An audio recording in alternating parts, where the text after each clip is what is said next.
Welcome to week 2. How's the week? 49ers remain undefeated. Giants season is over. All right. Yeah, exactly. So just as a reminder from last week, on Tuesday we had this pretty substantial lecture where we talked about 3 kind of big ideas in throughput computing. We talked about multicore execution, we talked about SIMD execution, and at the very end we started talking about another idea called hardware multithreading, which again happened at the end of the class when people were starting to get a little tired or something like that. So I want to really review the hardware multithreading. That's what I'm going to start with. I'm going to review big concepts from last time, and then we're going to go into the back half of the lecture. We'll actually talk about ISPC programming, which is the language that you do a lot of your work in Assignment 1 in, not for the purposes of teaching you a language, but to underscore some of the concepts from last time. Any questions? If not, let me pull up the slides from last time, where I had a figure up that looked like this. Okay.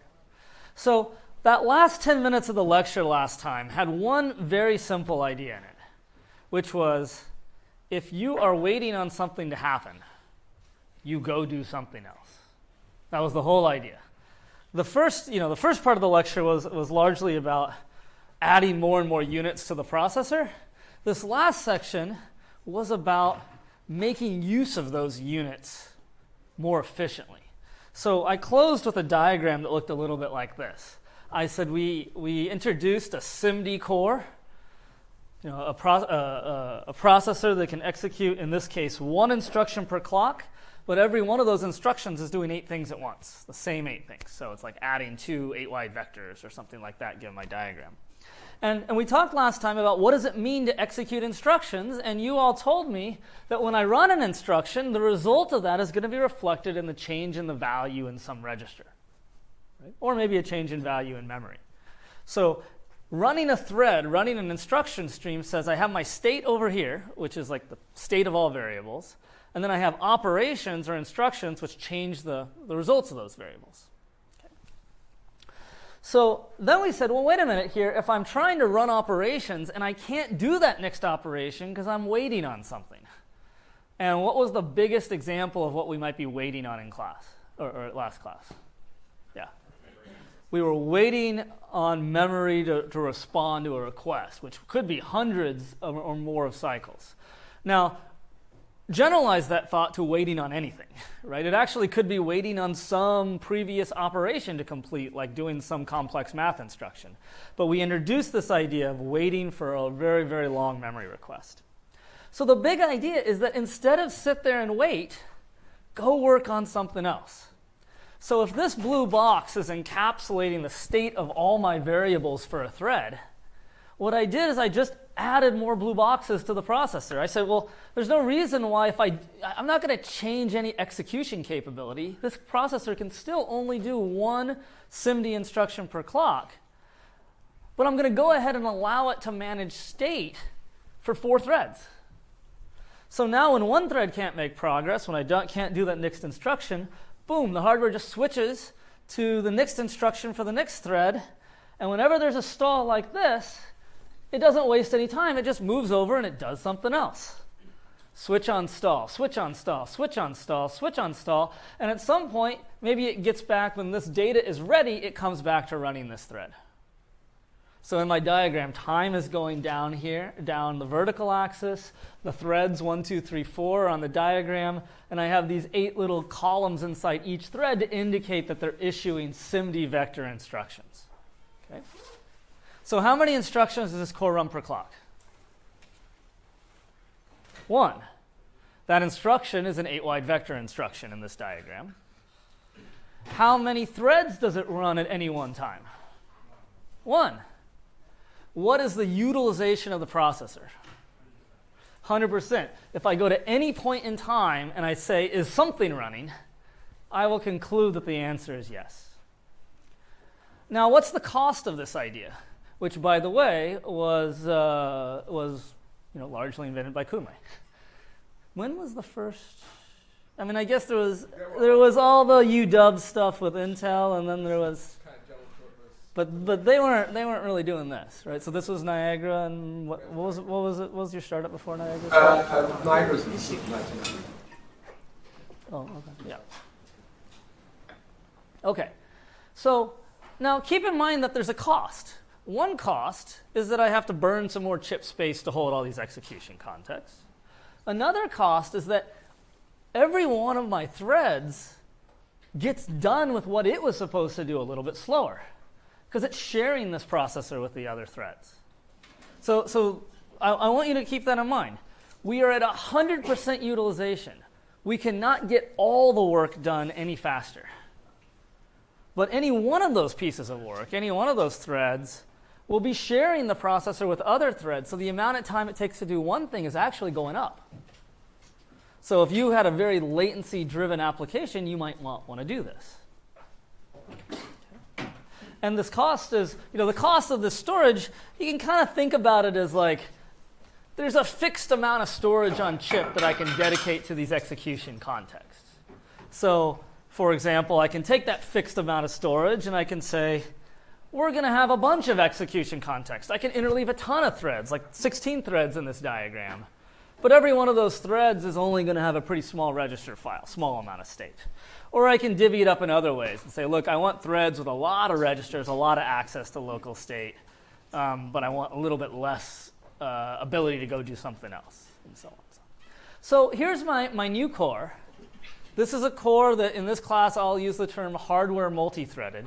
It means the hardware has the ability to run two different instruction streams, or has the ability to maintain state for two different instruction streams. But this core, as I've drawn it, can only run one instruction per clock. And in this case, I've actually redrawn it to be a scalar instruction. You can see from the diagram. Okay? So single core processor, multi-threaded core, can run one scalar instruction per clock from one of the threads. So the hardware, every single clock tick is going, all right, which thread should I run? I don't know. I'll pick one of them that's available to run. I'm going to take the next instruction from that instruction stream, and I'm going to tell my execution unit to do it. That's how the chip runs. Okay, there was a question. Yeah. Two things. Firstly, in the previous scenario, I didn't get why it would be slower. And secondly, how is this scenario going to affect? Let's say there's 15 students at office hours going to ask me questions tomorrow during my office hours, which, by the way, I had to move because of a faculty meeting conflict to 11 a.m. tomorrow, just so you know. So announcement, my office hours. Imagine that I have 15 students there, and I give them a bit of a hint, and then I tell them to go think about it. Sure. Okay? Imagine that when you go think about it, let's say I just sat there and waited for you to think about it, and then you came back to me, and we iterated on this, and then I went to help the next student. You would get out of there earlier. Yeah. But I would be very inefficient. All the other students would be pissed off because they'd be waiting. Imagine I tell you, go think about it, and then get in the back of the line. Right? So then what's going to happen is I'm constantly asking questions. I'm 100% utilized. You could make no better use of your professor. But you might, if you have a couple of follow-ups, you may not get out of there for a while. If my goal is to get you out of my office as quickly as possible, I'm going to sit there and wait, and I will be inefficient. If my goal is to help the most amount of students in a fixed amount of time, I'm going to interleave you. That's what I mean by any one student is slower. Okay? So let's think about this. Here's a diagram. Now I flipped the direction. Now just because I needed width. Time is going this way. These are clock cycles. Now imagine I have a program here which says it's going to do 3 math operations, and then it's going to wait on memory. Okay? And let's just say it can't make progress until that comes back. Okay? So it's going to do 3 math operations, which I'm going to denote here. Notice that blue indicates the processor is busy running thread 0. And then there's going to be a memory operation, which for the sake of this slide, I want you to think of as 12 cycles of latency. Okay, so time again is going this way. I changed it up. Okay. All right. So here's the question. Let's say this program repeats over and over and over again. I can get going again, then it stalls, and so on, right? So this makes sense. My question is, what is the utilization of the processor? I guess I can draw that all the way out for you. Sorry? You just got to count, right? I do 3 cycles of work, and then I wait for 12. So out of every group of 15 cycles, I'm doing 3 cycles of work. So 3 out of 15 is 1/5, right? So I'm at 20% utilized. Now let's think about what happens if I add another thread. So now this core it says, well, thread 0 can't make progress. Shoot, I'm going to go ahead and run instructions from thread 1. So we get 3 instructions from thread 1, then thread 1 stalls, and so on and so on. So now what's the utilization of my processor? I doubled, right? Because now I can kind of do 3 instructions from you and 3 instructions from you, and then I got to wait till some stuff comes back, and then I get going. Okay? All right. So now with your best friend sitting next to you, I want to know, talk this over for 15, 20 seconds, how many threads do you need if you want 100% efficiency on this program? How many threads do you need? Okay? Give it a shot.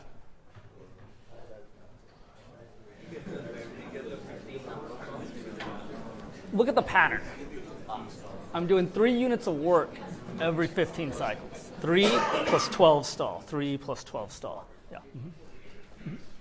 Okay, what do you think? Anybody want to volunteer an answer? How many threads? 5. Why did you say 5? That's the correct answer. Help me out. 1 over 1/5. Okay. Or, yeah, you could think about it that way. Another way to think about it, the way I like to think about it is how much, if I have 1 thread and it stalls, how much latency do I need to cover? I need to cover 4 cycles of latency.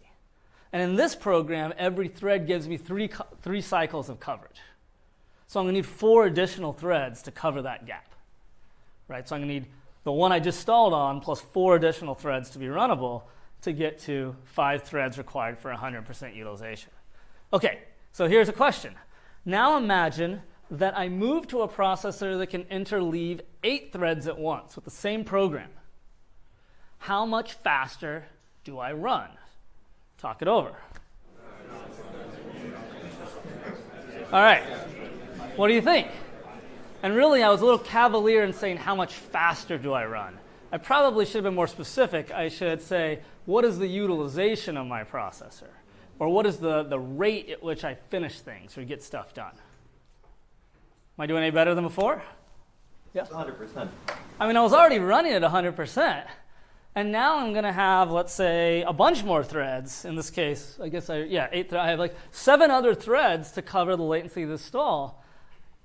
By the time that memory gets back, like I only need, like you told me last time, 4 other threads, a total of 5 in order to cover that stall.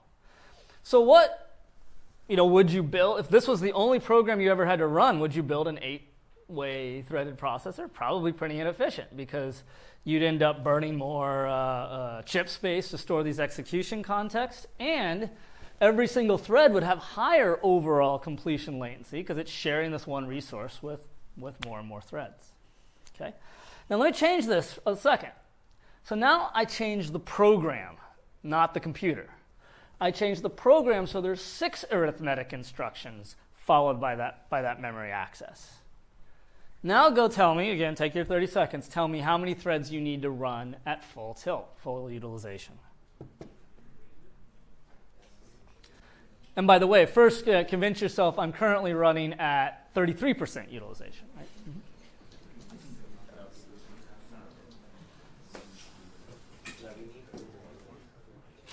So you've got to hide a 6-cycle stall, a 12-cycle stall. How many threads do you need if every thread gives you 6? You need 2 more threads, so you need a total of 3 threads to run at 100% utilization. So this is kind of interesting, right? Like the ratio of math to latency is what determines how much multi-threading you need to run at peak utilization. So if you have programs that have a higher ratio of math to memory latency, then you have the ability to get by with fewer and fewer threads. Mm-hmm. Or equivalently, if you build a big data cache might absorb some of these cache misses and actually bring in your memory access time, right? So a big data cache probably means you need fewer threads. If you take out the data cache, you take more misses and you actually need more threads. Okay?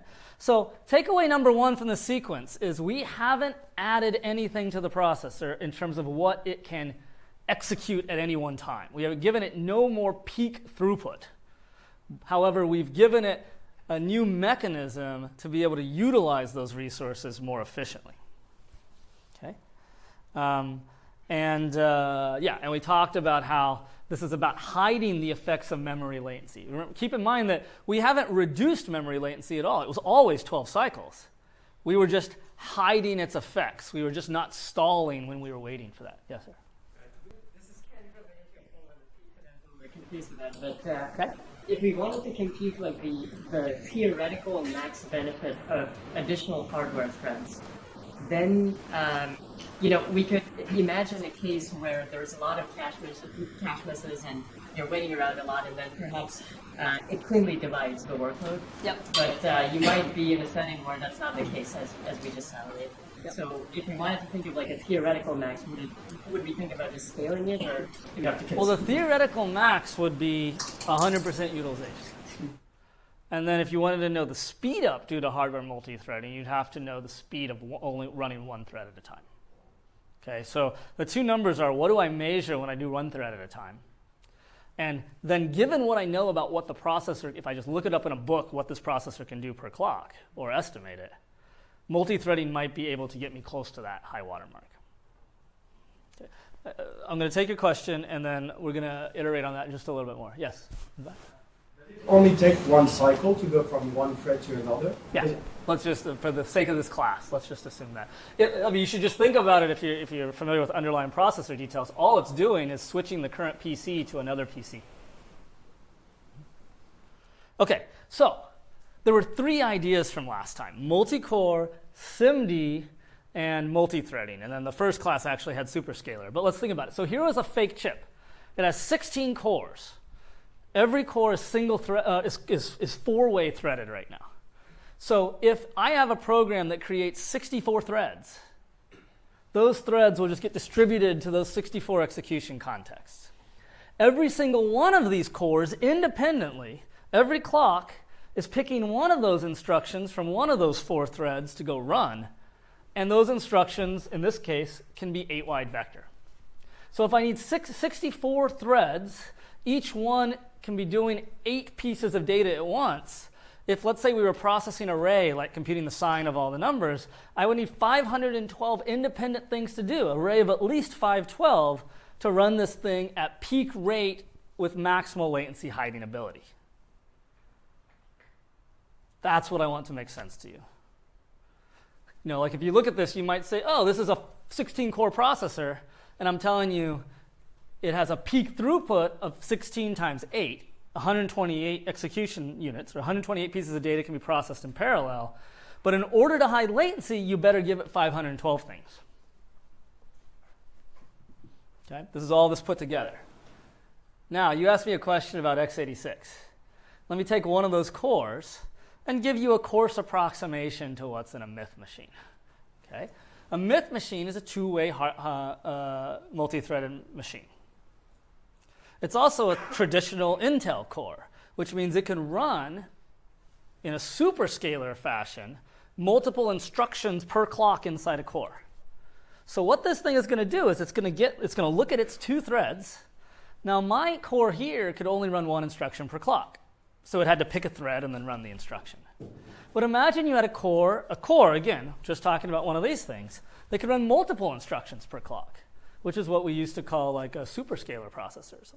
So I have a couple of different execution units, and then I have two threads I can go grab instructions from.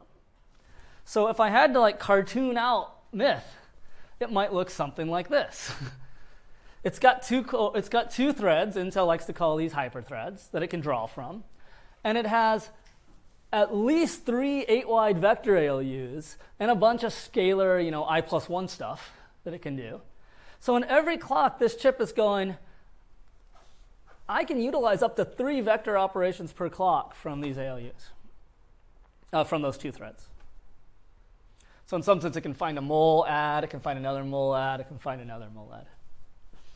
The details of this, are not, you're not expected to be that precise on the assignment. So you can kind of just think about it as there's in general, if there were no vector instructions, it can actually do about 3 scalar ALU ops per clock. With vector instructions, it can actually end up doing at max about 3 vector operations per clock. So you should see about a what speed up from vector. Yeah, like my max throughput is about 3 scalar ops, and my max throughput is about 3 vector ops. So if I move from vector to scalar, I could get up to 8x. Now it turns out that if you're just using one thread, there might not be instruction level parallelism in the thread to find those 3 vector ops. So when you throw that extra thread in there, the chip is actually going, oh, I've got 2 threads. Almost all the time, I'm going to have the 3 vector operations there to actually use. Okay? So you're going to see a performance benefit from going from running 1 thread on this core to 2 threads on this core. Because 1 thread is not going to saturate all those execution resources. Yes? And what I just said, by the way, is if you now we're getting into real taking the basic concepts for the course, which I would like you to understand this diagram, and then applying it in a much more messy real-world setting. And if you can understand that jump, you're doing very well. Okay? Yeah. So this is a superscalar core, right? Yeah. And it's a multi-threaded core. So the 2 And threads, it's a SIMD core. the 2 threads, they can... And it's part of a multi-threaded chip. A multi-core chip. Yeah, you're right. Just saying the 2 threads, theoretically they can just both run in parallel. Do I have to fetch code sequentially for the 2 threads? Or? I mean, just again, I'm being very, very loose now, but think about it as I have all these fetch and decodes. All those fetch and decodes are doing is they're running their superscalar instruction logic to say, what independent instructions can I find in thread 0? What independent instructions can I find in thread 1? I've got all these yellow boxes that I want to fill up. If I find a mixture of instructions across any of those threads that I can shove into yellow boxes, I'm going to do it and try and saturate the machine. Yep. Let me go here and then here. Yeah. So if there are 3 vector ALUs, how many instructions can execute parallelly? Well, if there are 3 vector ALUs, I better be able to execute 3 operations at once. Otherwise, I shouldn't have built these ALUs. Right? So if I can run 3 vector ops at once, how many total floating point operations am I doing? 3 times 8. Yeah. And honestly, 3 times 8 times 2 if you count them as a multiply add all in one thing. So it's a lot of ops per clock. Yeah. How is having extra fetch decode sections helping us as compared to the previous situation? I'm just drawing these orange boxes to indicate 1 box per instruction that can get shoved into the pipeline at once. I mean, you could just as well think about it as a fetch and decode unit that's a fancy fetch and decode unit that has the ability to dispatch multiple instructions. But at the end of the day, if you have a bunch of execution units, you're going to have to be dispatching more than 1 instruction per clock to them in order to keep them full.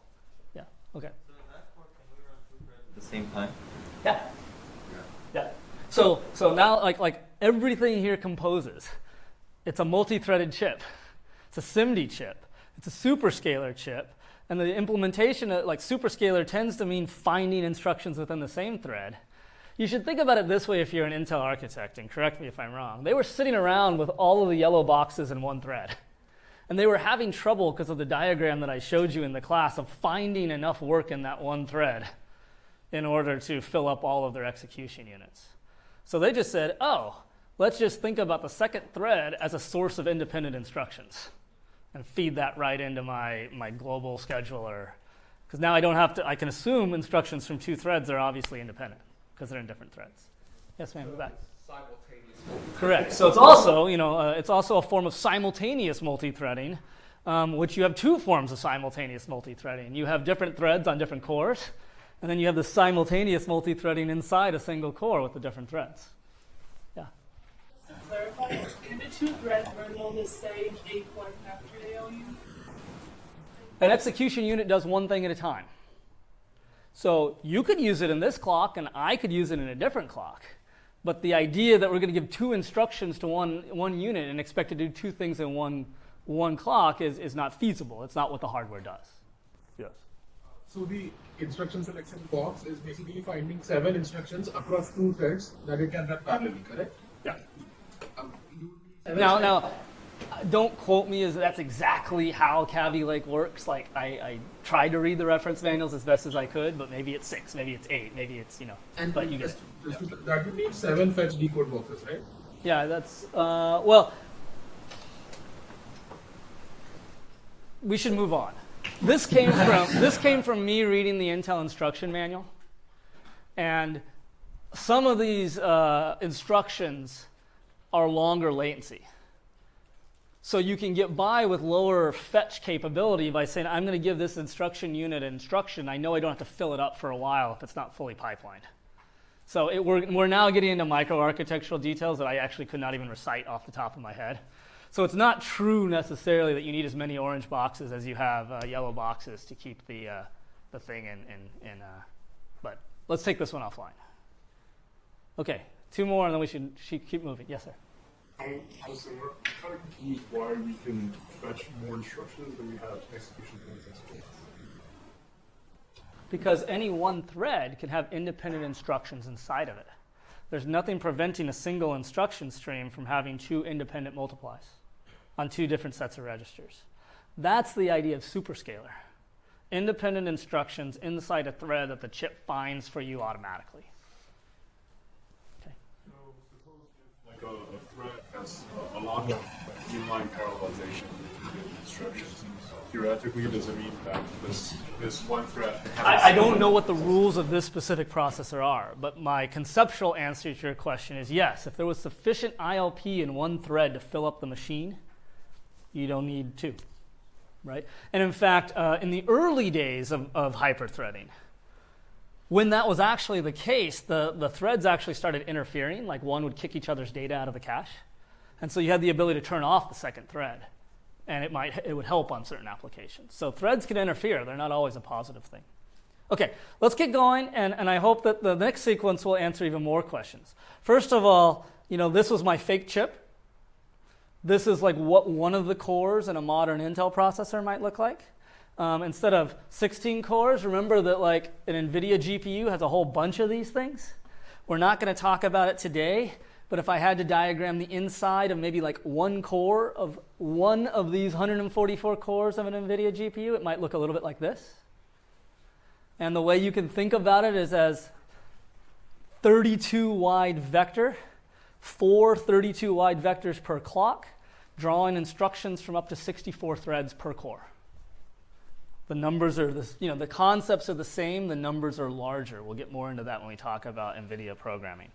But the implication of this is that I need, in the maximum latency hiding state, 64 threads per core times something like 80 or 144 cores times 32 per thread gives you something where if you want to fill up this chip with my SineX example, you're talking about don't bother unless you have hundreds of thousands of things in parallel. Right? This is why a small DNN does not run well on a big GPU because there's just not enough work. Okay. Yeah, I think we've gone over this a good deal. So let me go over one more review one more time for everybody before we move on to the rest of the day. Last time I gave you this program. This was just a basic C program. We focused on running just kind of the inside of the loop, these instructions if we compiled it. I told you that if I had a simple, single-threaded, single-core processor, that processor would run one of those instructions per clock. Very simple. On the first day of class, I said that without you doing anything to your program, an architect at Intel could say, you know what? I'm going to look for independent instructions inside a single thread. I will find them for you automatically. I will execute superscalar, and if your program happens to have independent instructions, like what I'm showing here, 2 instructions might get run per clock in the same from the same thread from one core. I'm highlighting those instructions in orange. I also told you if I changed my program, if I rewrote it with CS149 intrinsics or AVX intrinsics, or I had a compiler like ISPC generate those intrinsics, the binary might change, and it might be vector instructions. And if I had a processor that had a vector ALU now, a vector execution unit, when I ran one instruction per clock, it would do 8 things. Notice how I only have one instruction per clock running now, one orange highlight. But that's a vector instruction. There's no reason why I can't make a superscalar processor with different types of units. Here's one with one scalar and one vector and one thread. So this core is now kind of looking at the thread and go, well, if your program happens to have a scalar instruction that's independent from a vector, I can do both at once. But if I can't find a scalar independent from a vector, I'm only going to run one of those two. Can't do 2 vectors at once. Just don't have the hardware. Okay. So now superscalar with 2 different types of instructions. Then I said there was this idea of multi-threading. Multi-threading is just taking the core, I went back to a simple single non-vector core and having 2 threads. And now, if my program creates 2 threads, this processor can run each thread, notice each with a different current program counter. You can have the state for both of those threads on the chip at the same time. And because this core can only actually run 1 instruction per clock, every clock it picks one of the 2 threads and runs the next instruction. So I'm highlighting one of those 2 instructions. I could also build a superscalar core with 2 threads, and on this particular clock, my superscalar core found, to your point, 2 independent instructions, one scalar and one vector in this thread, and decided to run them both on the core at the same time. Perfectly valid solution if the execution engine supports that. Now let me move to 4 threads.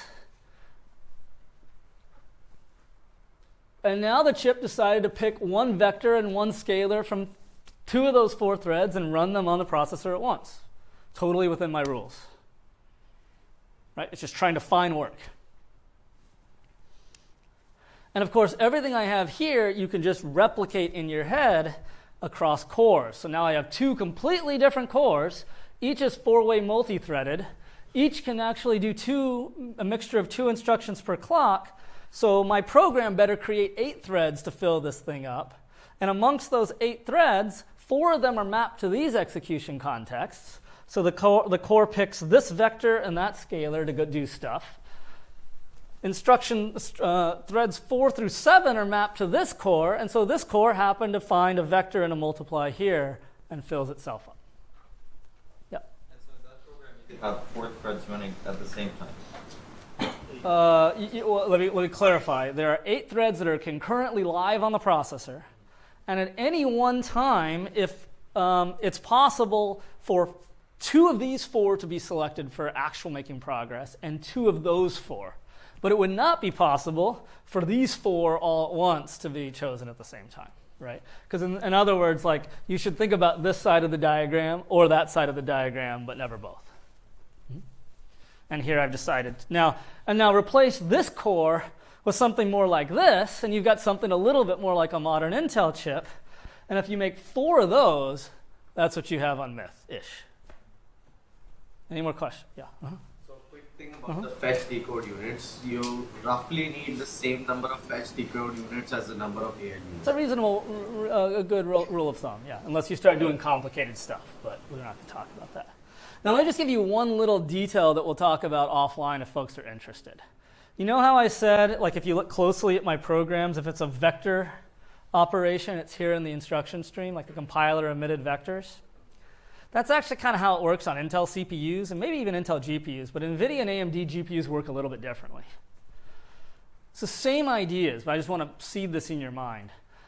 They never, ever, ever generate vector instructions. They generate scalar instructions at all times. And the chip is designed so that, let's just say, here's a chip with 8 thread execution contexts. And under the hood, there's a single, it can do 1 vector operation per clock. Okay? Now, this is just an interesting detail. So what they do is they have logic in the chip to say, if there are 8 threads with the same program counter, I'm going to run all of their instructions on this ALU at once. So the effect is the same as if the compiler had generated a vector instruction. It just says I'm always trying to run 8 threads at once, as long as all those threads are at the same program counter right now. Okay, and I can talk about that offline if you want a little bit of clarity. Okay. So last little question that people ask me, imagine that you write a program that spawns 2 P threads or 2 C++ threads. And we're running on a processor here that has 2 cores and 2 execution contexts per core. What decides what thread runs on what execution context? That's actually your OS. So when you create a thread, your OS goes, oh, we need a thread of control. Processor, start running this PC on execution context 1. Right? So that's the operating system. So that's the OS. Right? And if you were implementing the OS, it would be an interesting scheduling decision to say, which thread should I put on what cores? Because you know that these 2 threads share execution resources. Imagine if we only had 2 threads in the machine, would it make sense to put them both on core 0? Probably not. It probably makes sense to put your first thread on core 0 and your next thread on core 1, so they each have their full complement of execution resources. Now, of course, that answer might be different if, for example, they were touching the same data and you wanted to share a cache or something like that. But that's a pretty interesting scheduling decision. Okay, so that was sort of a very, very deep dive into these concepts from last time. Yes?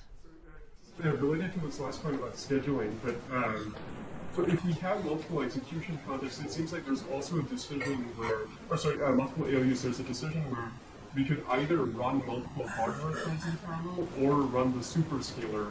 That's not a decision for the operating system to make. That is a chip implementation detail. The operating system says, hey, chip, you will run this thread on this execution context.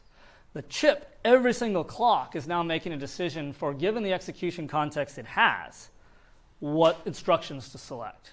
That is completely out of the regime of the operating system. The chip is making that decision every cycle, billion times per second. The operating system, if you have 1,000 threads or 1,000 processors, is periodically telling the chip, here are the 8 that I want you to run on your execution context. That is an OS context switch, and that might take hundreds of thousands of cycles, and that happens very infrequently. Is there a way to, the compiler or something force? Yeah. Modern operating systems have APIs for saying this thread goes on this execution. Well, no, just force the superscalar to happen in non-ISPC. We're like using a coprocessor and timing matter, you didn't want those instructions to be longer.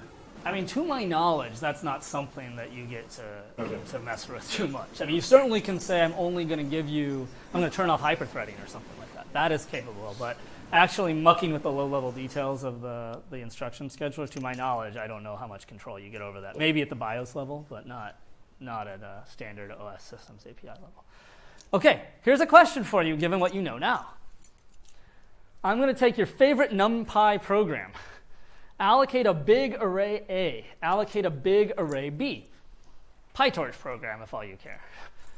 We're going to do an element-wise addition of these, or multiplication of these 2 arrays. Let's say these arrays are like tens of millions of elements. They're really big arrays.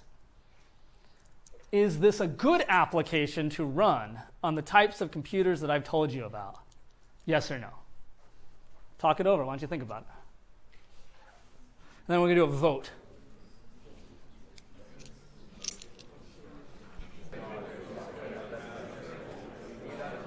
Okay. I'm going to keep it moving. Sorry for keeping the discussions a little shorter because we did good QA. So who thinks this is a great application to be running on machines that we've talked about? Like, for example, what are some properties of it that make us think, hey, maybe this thing is going to run super fast? Yeah. It's okay. So it's, first of all, there's infinite parallelism. Let's say that these are 1,000,000 element arrays or 10 million element arrays. And not only is there parallelism, there is vectorizable parallelism, right? Because like this is going to map to these SIMD operations really, really easily. So we have way more parallelism than cores. We have vector parallelism. So not only are we going to use all the ALUs, we can hide any potentially latency that occurs in not making this program. Okay? All right. So here's where we get to the next topic. This is probably the worst program that you can run, or it's like the worst parallel program you can possibly run on any modern computer. And you guys probably all run this program 100 times a day. Okay, so let's just think about this a little bit. I'm going to go ahead and take that NVIDIA GPU, but think about Myth or whatever.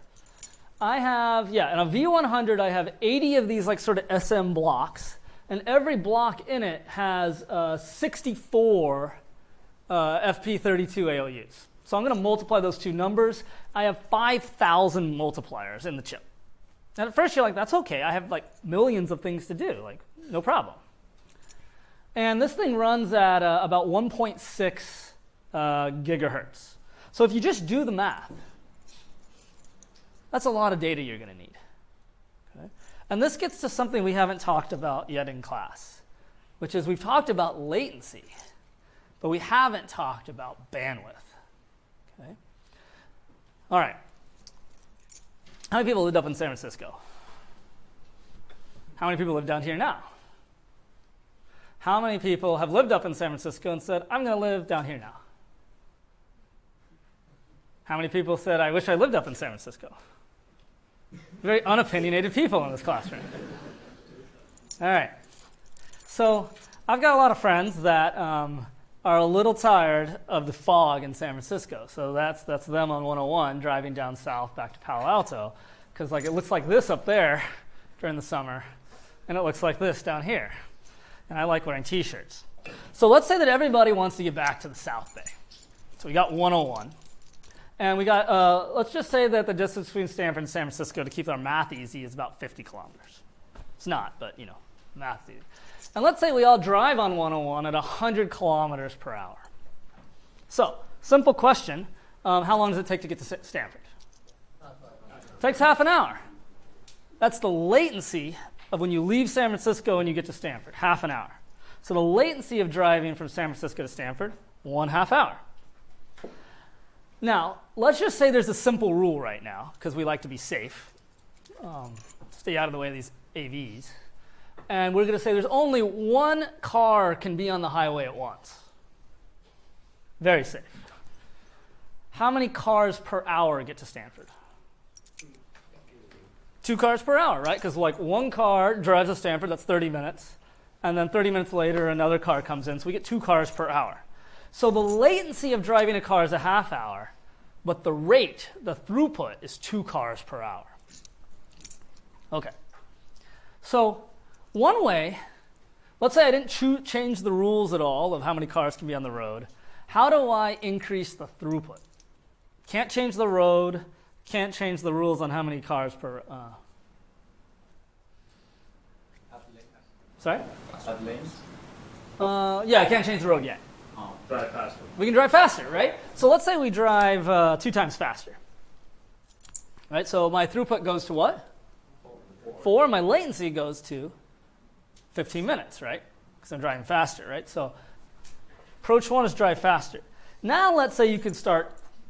Now notice that driving faster reduced latency and increased throughput. But driving faster has some limits. Maybe it's dangerous. It's actually really inefficient because you get more wind drag and stuff like that. So there's a lot of reasons why you can't just keep driving faster. Like we can't say that if we wanted to get everybody down to San Francisco, we want 1,000 cars per hour, everybody's going to drive at like 10,000 miles per hour. So what happens if you can change the road? They do this all the time, actually. So what does California do on 101 about every 5 years? They build more lanes. So now, let's just say I'm back to my 100 kilometers per hour. My throughput is 8 cars per hour because I get 2 cars per lane. So widening the road means I have increased throughput, but latency was the same as it was before. Latency is still 30 minutes. Okay. How can we do better? Let's say we could change the rules of the road, but we're not going to change the road anymore. That's as big as we can get it. It's falling off into the bay on one side. Yeah. So now I can start using the road more efficiently. Like, I can think about the road as not one big thing. I can think about it as a bunch of pieces. And it's pretty clear that 2 cars can't be in the same part of the road at the same time. That's not allowed. But we can definitely divvy up the road and drive bumper to bumper, or let's just say for the sake of math, I space my cars out by 1 kilometer. Right? Okay.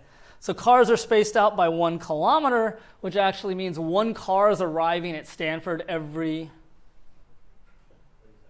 30 seconds. And what's my total rate of cars per hour? It'd be 100 cars per hour. If I got my math right. Yeah, 1 car every 100th of an hour. That should be right. I think that's right. Doubting myself for a second, but yeah, okay. Okay, so this idea of using the road more efficiently, I can say, well, getting to San Francisco is like taking these 50 steps. And I get through every one of these steps, like once per every 100th of an hour, every 30 seconds.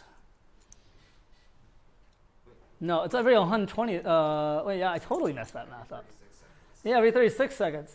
I should have just said that if we space out by... No, this is wrong. Well, no, that's right. If I space out by 1 kilometer and I'm going 100 kilometers per hour, I am taking one of those steps every 100th of an hour, and now that's wrong. Okay, I'll fix that later, but you get the point. Okay, so... building upon that other math, if I have 4 lanes, then I just get quadruple the throughput, right? So let's get away from Highway 101 for a second, and let's just talk about communication in a system. So I can talk about memory latency, and I can talk about memory bandwidth. Memory bandwidth is a rate, how many things are completed per unit time. So here's an example where I'm sending 4 squares per second. And I know that's true because I animate it. 4 items per second. Now the latency of any one of those items is about 2 seconds, the amount of time it gets from memory to the processor. I can increase the bandwidth by transferring 2 things at a time. The latency is still 2 seconds, but now the bandwidth is 8 items per second. So in a system where we're driving back to back, or we're sending multiple things at a time, which I'll introduce the term pipeline in a second, latency and bandwidth are decoupled. Latency is about how long it takes to get from memory to the core. Bandwidth is actually going to be a function of how wide your road is, if you assume everything is bumper to bumper like this. Okay? Another example that we do all the time that I like to use in this class is doing your laundry. Imagine you have laundry, and you have a washer, a dryer, and yourself, because there's 3 stages to get your laundry done. So I divvied up the road into 100 stages. Now I'm divvying up laundry into 3 stages. You wash, you dry, and you fold. So if you had 1 load of laundry, how long would it take you to finish? Bottom of the slide, 2 hours, right? Because it takes 45 minutes plus 60 plus 15 to fold your clothes. Now, what's the throughput here? Or let's say I wanted you to increase the throughput. So if we just did 1 load of laundry and we did it kind of without ever sharing the road, we're going to, it takes 2 hours to do laundry. So my throughput is 1 load every 2 hours, half a load per hour. So if I said, let's double the throughput, well, you might just go down and hope for there's two washers, 2 dryers. You call your best friend, and you're like, look, still takes 2 hours to get my load done, but I get 2 loads done in 2 hours. Which makes sense because none of us ever do 1 load of laundry, right? Like we just kind of wait until it all piles up and you have several loads of laundry to do at once. Now, is this a particularly efficient way to get the job done? It actually kind of is if you're optimizing for latency, because I get 2 loads done in 2 hours. But there's a lot of resources that go idle. Right? So how would you probably do this if you showed up downstairs or in the basement somewhere and you had a bunch of loads of laundry? Let's say you had a ton of loads of laundry. Let's say we had 20 loads of laundry to do because we waited all summer or something like that. Yeah. So when the washer is done, you refill the washer with the next load, and you keep on doing that. Because remember, the idea here is you don't ever want anything to go idle. That's just the name of the game in throughput computing. If anything goes idle, you lost an opportunity to make progress. So we don't want empty places on the road. We don't want threads waiting to run. And we also don't want a washer or dryer not doing anything. So now I'm drawing a diagram of what's going on here. And so look at the x-axis is time. And notice that my first load, my laundry takes, the wash is 3 ticks, 45 minutes. Then there's 4 ticks for an hour, and then 15 minutes. So the latency of the first load is 2 hours. So when can I start putting in the second load? Let's just say we only had 1 washer and 1 dryer. I put that second load in when? Sorry, how long after the start? 45 minutes. So at 45 minutes, I can start the washer. It gets done an hour and a half in. And then what happens here? Yeah, like the laundry just sits in the washer because the dryer's not done. Okay. And let's just say that, at this point, I will go ahead and start the washer. Let's say actually I take the laundry out of the washer, put it on top of the dryer, and start the washer again immediately when the washer's done. Does that make sense? That's what we all do anyways. And so what's going on in this diagram? I have 2 questions for you. Well, my question is, what is the throughput at which we are finishing laundry? We can do a load of wash every 45 seconds. We can do a dryer load every 1 hour. What is the throughput of loads of laundry? 1 per hour. But wait a minute, I thought we could do wash at 1 every 45 minutes.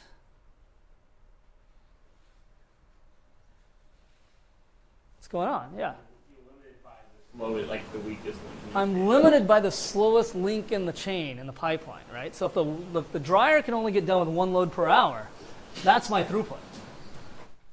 Now, why is the laundry here is actually sort of, I'm executing a load of laundry every 45 minutes. So what's actually happening in this scenario?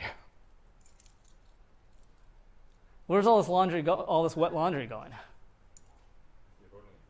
It's actually building up on top of the washer or the dryer, right? Because at this point, I've only completed like 1, 2, 3, 4 loads of drying, and we have more than that sitting around. So if we ran this for forever, this pile, if I just kept shoving laundry into the washer as soon as the washer was idle, this pile between the two would just keep growing, right? So at some point, I might say, this is ridiculous. I'm not going to put new stuff in the washer until I take another load out of the dryer and can drain that pile. So at some point, there's going to be a finite buffer, and the fast thing is going to slow down to match the rate of the slow thing. Right? So here we have a latency of 1 load takes 2 hours. Throughput is now 1 load per hour, and we did that with resources of only 1 washer and 1 dryer, not 2 washers and dryer. Now, we needed multiple loads of laundry to do this. Another analogy here is imagine you had 2 pipes. And if we ignore the actual physics reason that if I push more water down one pipe, it speeds up and they rate match. But let's say that I had one pipe that could do 100 liters a second before it burst, and another pipe that could do 50 liters per second before it burst, and I connect them together, I'm only getting 50 liters per second out of the system, right? I'm going to run at the lower of the throughputs when I link things together. Okay. All right. So let's apply this concept to a computer. And let's say we go back to, we go to a simple program that's like load 64 bytes and then add. Load, add, load, add, load, add. Okay? And let's just say that the computer is executing 1 math operation per clock. Something that's actually quite common is we haven't talked about executing loads in stores, but I'll draw it this time and we'll ignore it the rest of the class. But often it's the case that there's an execution unit to handle your load store that's in parallel from your math units. Like you don't want to waste a clock of math to do a load in store. So think about it as a 2-way superscalar, and we can get 8 bytes per clock from memory. Okay, so memory has has some latency. And then there's 8 bytes per clock. So let's think about how this looks. It's like my laundry diagram, basically, right? So here are the instructions, and here's time. So in other words, here's loads of laundry, and here's time. So let's say I start by doing 2 math operations, then I kick off that load. And then there's some latency, and then this blue bar is the 8 cycles it takes to get back a total of 8 bytes per clock. And then the other thing is actually, remember we talked about caches? Typically, we ask memory for an entire cache line. So when I say load, I really mean like load a cache line. Okay? So let's just say it takes 8 cycles to get that information over the highway, over Highway 101, back to my processor. And so we're just going to keep doing this, and notice that at every point in time, the blue bar is working. As soon as memory gets done with the first load, it starts working on the second load. So there's always something working. Now if I'm doing math, load, that's like the washer. It's going really, really fast. And it's not, and memory's not keeping up, because memory is the long pole. It's like the dryer here. And at some point, there's so many requests out to memory, the processor's like, I've filled a buffer, I've got to stop. Okay? So in this diagram, I'm only going to allow 3 outstanding loads. I just chose that number. So now, since the processor can't issue any more loads, the next time it tries to do a load, it's just got to wait. It's got to wait until memory gets done with something in order to shove that next thing in the queue. Okay? And that's just going to continue. It's going to be, so when this thing gets back, the processor can make progress again. Oh, I got my load back. Now I can keep going. Okay? And if we zoom out of this diagram and look what happens, this is what it'll look like. Math, load. Can't even issue my load because like the request queue is full to memory. Oh, one came back. Okay, now I can trickle another one in. Oh, one came back later. Oh, I can trickle another one in. So look at this diagram. At every point in time, memory is busy transferring data at the fastest rate it can, 8 bytes per clock. But the processor is not busy most of the time. All of these sections are when the processor is stalled. So you can think about the processor like these 5,000 ALUs. To do their work, they need if they're going to do a math op every clock, they need data for that math op every clock. So they're asking for all of this data. And even if we build like the fanciest memory system on the planet, like this modern NVIDIA memory system that has 900 gigabytes of bandwidth, it's insane. If you do the math here, this thing needs 100 terabytes of bandwidth in order to give the ALUs on this chip the data they would need to actually do a math operation every clock. Because think about it this way. We can do 5,000 math operations at 1.6 gigahertz. So I can do about 8 trillion math operations per second. Every one of those math operations needs 12 bytes, right? Because it loads 2 arguments and stores 1. So if I can do 8 trillion operations per second on this chip, I'm going to need to feed it with about 100 terabytes of bandwidth. And the fastest memory system kind of on the planet is about 1. So you've got a pipe. The math pipe runs at 100 times the data pipe.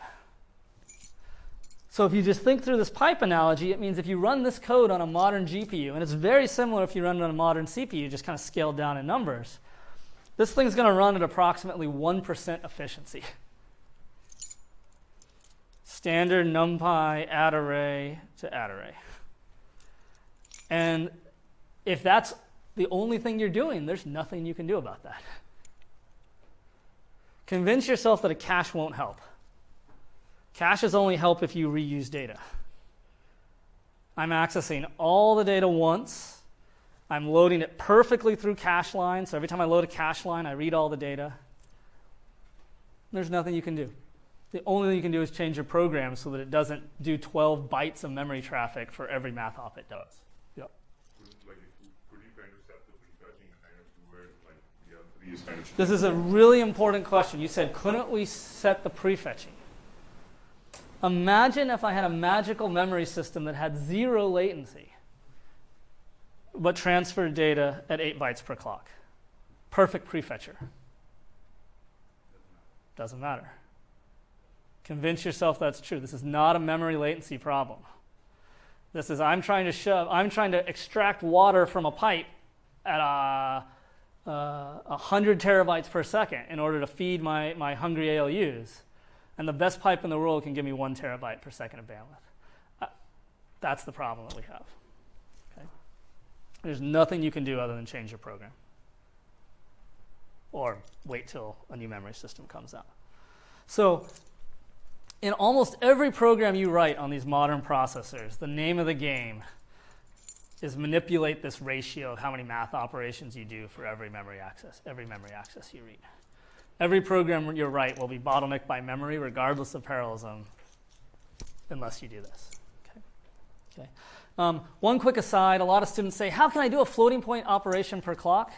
The same idea of pipelining applies to an instruction pipeline. So when I say my ALUs can do 1 operation per clock, I'm actually saying they can complete 1 operation per clock. Their latency might be higher. So here's an example where the latency of an instruction, maybe it takes 1 clock to fetch, get ready to execute, and put the results back in the register. The same idea of, again, it's like the Highway 101 analogy. When I'm talking to you about a processor that does 1 instruction per clock, I really mean completes 1 instruction per clock, has a throughput of 1 instruction per clock. Because any latencies and stuff are all going to kind of be hidden under the hood with smart scheduling and stuff like that. So in this class, I almost always talk in terms of throughput. Okay, let's take a big deep breath. And any questions?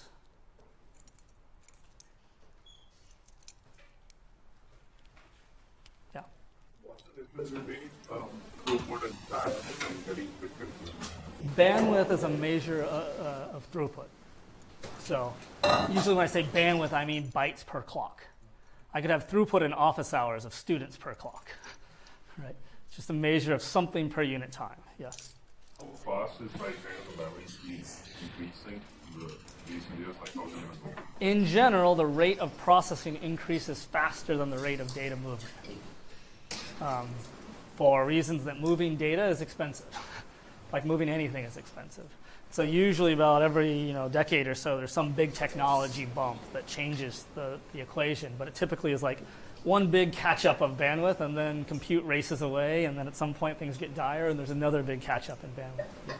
So if we're limited so much by bandwidth, and why make a 4090? Because that chip is not designed to be efficient to add 2 vectors. If the only workload you were doing was add 2 vectors, you would take that memory system and you would rip out 99% of the ALUs.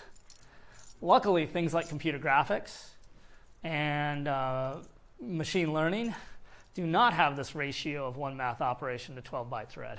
It's flipped around the other direction, like on the order of 10 to 20 operations per byte read, and you start getting very close to that ratio of compute to bandwidth. So as a modern computer architect, the first thing you do is you kind of say, how much bandwidth can I afford? And given how much bandwidth can I afford, you say, how many ALUs can I put in there to keep that memory system busy, given my applications? Okay.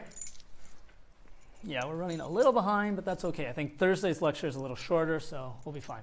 Okay, so I want to talk a little bit about ISPC. Now, in this class, by design, you are one of the skills is go read the manual, go figure it out for yourself. That is sort of by design, because that's what's going to happen when you go to work.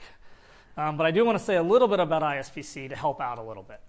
Because it's such a great example of, in this class, many times when you come to office hours, I'm going to say, I think you're confusing what the abstractions of a program mean. Which is like, when I read the code, what should the output answer be? What should it compute from? Or I'm confusing that with some implementation. How is it computed? And usually in a parallel computing class, what order is it computed? What is done in parallel, what is not? So a great example of what you should always be asking yourself is, what is the answer? What's the correct answer that this program will compute? And then you could say, okay, if I have to think about implementation, I should be asking myself, what is every part of the machine, every core, every thread, what is it doing at some time? What work is it doing? So ISPC, one of the reasons why I give you this sort of fairly obscure, simple programming language to learn is that it just makes these concepts, in my opinion, very, very clear because of how low level it is. This is a language. It's like people are like, I can't find anything on Reddit or on Stack Overflow because like there's probably like, you know, the number of users is all of you times the number of years of this class, plus like 100 or 200 other people that want to get really good performance out of Intel chips. If you want to know why you get such great performance out of ISPC and can't get it out of C++, this is like an amazing blog post that underscores a lot about why it's so hard to parallelize arbitrary C code and why they invented another language. Okay, so here's our program from last time. Again, for every element in an array, compute the sign of the number. Now I'm going to rewrite the code in ISPC. Okay, so all I'm going to do is I'm going to take this code. This is C code. Like you can compile it with GCC. Here's the ISPC code. So here's void main, which is C code. This is all C code. And then this is, I just took the function and I did literally nothing. And now it's an ISPC function.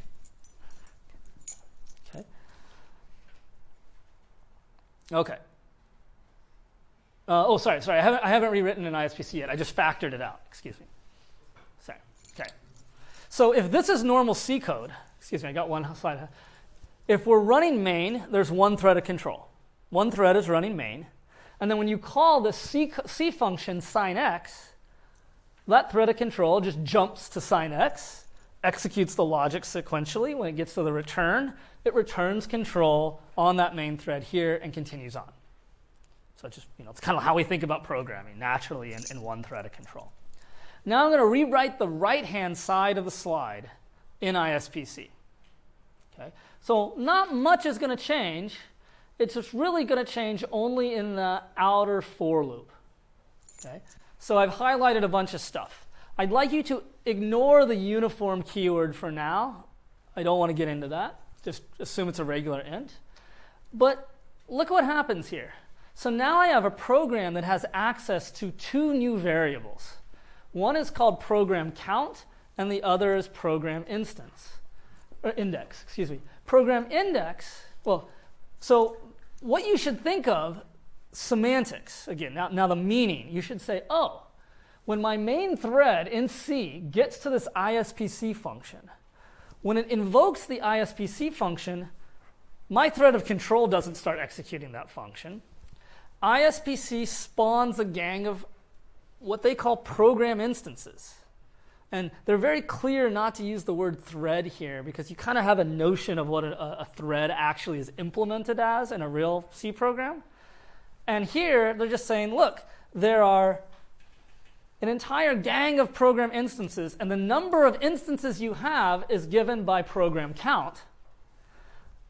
And the current instance that is running is given by program index.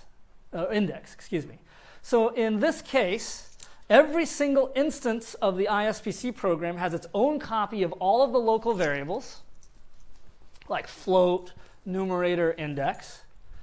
And it does whatever the function says it should do, but that logic is conditioned on every instance will do something a little bit different based on the value of program index. Okay? So let's say that I configure ISPC that I want you to create a gang of 8 instances when we call an ISPC function. So it should look a little bit like this. At the point of this call, 8 program instances are created. Every program instance gets a different value. I'm going to go back to the previous slide of program index. Every program instance runs this logic sequentially to produce some output.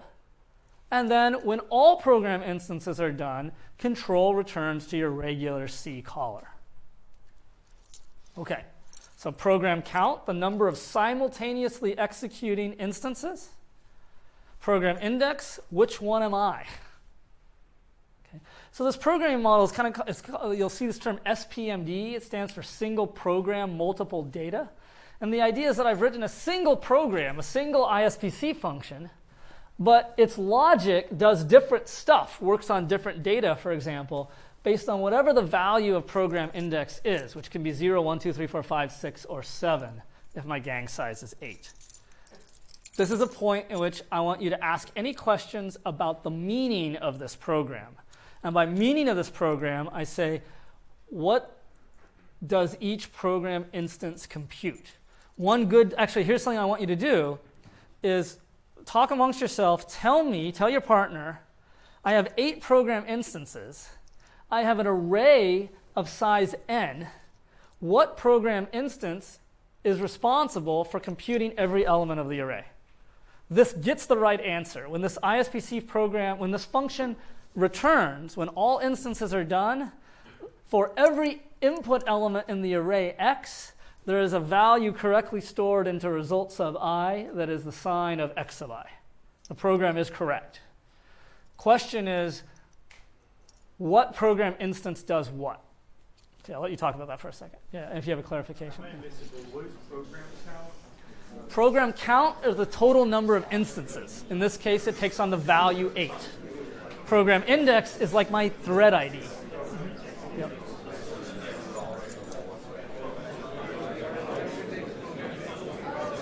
All right, I'm going to bring everybody together so we can, because I'm eyeing the clock. So who can tell me what this program does?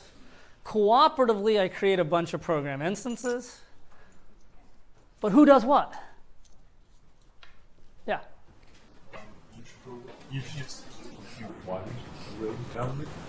Each program instance computes one array element. So let's think about this. So remember, this is the program run by every program instance. If I only have 8 program instances and every program instance only performs one of the program one every program. Okay. So tell me how it works. This is sequential code. Like when you say, what does a program instance do? You just look at this code and you're like, well, it runs this logic. So what does program instance 0 do? It has a for loop. It says for my current variable I equals 0 to n, compute the value of x, compute the sign of x sub 0, put it in result sub 0, and then what does it do? And then it'll compute 0 program count plus 0. And then it just increments its loop pointer. That's just normal C code at this point. It says, okay, the next iteration I'm responsible for 8. The next iteration I'm responsible for 16, and so on and so on. So if one program instance computes every 8th item, how did I get the total overall the right result? Like the other program instance compute like 1 item.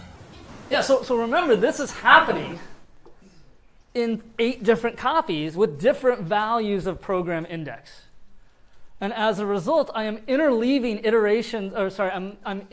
interleaving elements of the array and sort of just passing them off round robin to the various instances.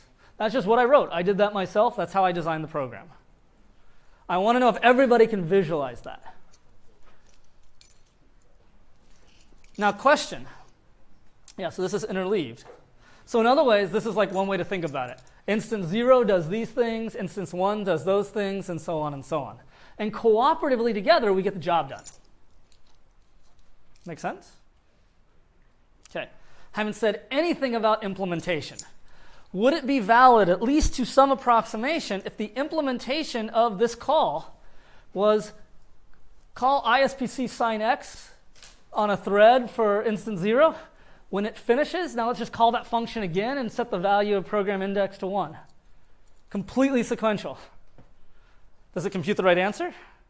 It does. Why would you use ISPC if that was the answer? Unclear. Could the underlying implementation actually spawn 8 pthreads, run that call on 8 pthreads, and come back together? The answer is yes. That's what I want you all to say. There's some slight little details on why ISPC prevents that from an implementation, but conceptually, you should think about it like that. I just spawned 8 different threads of control. I carried them out with different values of program instance, and if I just run all 8 of them, I get the job done. Here's a different ISPC program. I changed the program. It computes the exact same answer, but does it differently.